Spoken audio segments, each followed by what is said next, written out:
September 2020, Azerbaijan's President Ilham Aliyev launched the offensive vowing to take back Nagorno-Karabakh and other Armenian-occupied districts. In 6 weeks of fighting, Azerbaijani forces, backed by Turkey, supplied armed drones and other equipment, cut through Armenian defenses and retook territories. Russia, which has a security agreement with Armenia, remained neutral in the early days of the war when Turkey threw its weight behind Azerbaijan. Russia brokered a ceasefire 2 weeks into the conflict, but it didn't hold. When Azerbaijan defeated Armenian troops and captured territories, Armenian Prime Minister Nikol Pashinyan sought Russian help. But Russian President Vladimir Putin said the security guarantee is for Armenia, not for the Armenians in Nagorno-Karabakh. But Russia was apparently concerned about the rapid change in the status quo and the more assertive security role Turkey was playing in its backyard. In sum, Azerbaijan gained territories, but not the whole of Nagorno-Karabakh. Armenia lost territories it controlled since the 1990s but avoided a total defeat as much of Nagorno-Karabakh would remain independent of Azerbaijani control. And Russia gained a bigger foothold in the region with its troops being deployed within Azerbaijan. Here, a question appears as: how did Azerbaijan win this war? An important article titled "Why Azerbaijan Won" at Institute for War and Peace Reporting answers this question. Modern-day warfare is very expensive, as well as destructive. A state must have serious economic power and a healthy defense budget to ensure it has access to up-to-date military hardware and remote-controlled combat equipment. Put simply, this is why Azerbaijan won the recent 45-day war in Nagorno-Karabakh. An analysis of the number shows that, while in recent years Armenia spent more per capita on defense than Azerbaijan, diversification and oil revenue gave Baku the advantage. First of all, Azerbaijan has been able to diversify its foreign arms purchases. Israel was Azerbaijan's first largest military trading partner in arms imports in 2015 to 2019.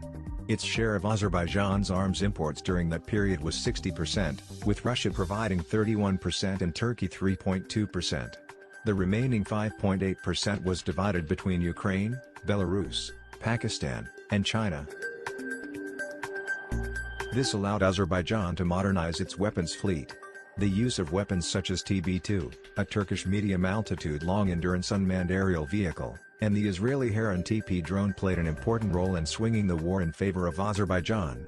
The Azerbaijani government prefers current political allies when choosing partners for military trade.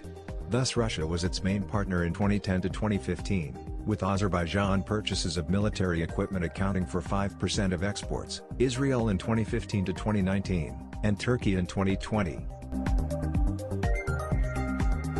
In the early stages of the war, Azerbaijan used 11 slow Soviet-era An-2 aircraft that had been converted into drones, and sent them buzzing over Nagorno-Karabakh as bait to Armenian air defense systems, tempting them to fire and reveal their positions, after which they could be hit by drones. Azerbaijan used surveillance drones to spot targets, and sent armed drones or kamikaze drones to destroy them. Turkey, which took part in joint military exercises with Azerbaijani forces in Azerbaijan over the summer 2020, supports its ally. But Azerbaijan probably benefited from Turkey's experience of its recent use of drones in Syria as well as Libya, where its drones trounced the Russian-made Panzer S-1 air defense systems used by the forces of renegade General Khalifa Haftar in May 2020. As a result, Armenia lost 185 T-72 tanks, 90 armored fighting vehicles, 182 artillery pieces, 73 multiple rocket launchers, 26 surface-to-air missile systems, including a Tor system and 5 S-300s, 14 radars or jammers, 1 Su-25 warplane, 4 drones and 451 military vehicles. Azerbaijani-Turkish military cooperation has long been close. Trainings involving both armies of the two countries and involving all types of troops grows every year. There were 7 such events in 2013, rising to 13 in 2019. In the first 9 months of 2020, Azerbaijan's arms imports from Turkey's defense and aviation sector amounted to $123.26 million. This made Azerbaijan the world's 4th largest importer of weapons from Turkey. In September, Azerbaijan topped the list, buying $77.167 million worth of weapons. In contrast, However, Armenia remained dependent on Russia as its main weapons supplier, with its agreement applying only to internationally recognized Armenian territory and not Karabakh. Due to the secrecy surrounding military cooperation between the two countries, it is difficult to determine the scope and characteristics of this trade. The only sources are the credit agreements between Armenia and Russia. Armenia's expenditure program for 2018 to 2020 envisaged a $60 million annual increase in military expenditures spending, with the goal of increasing the share of military expenditures in GDP to 4% by 2020.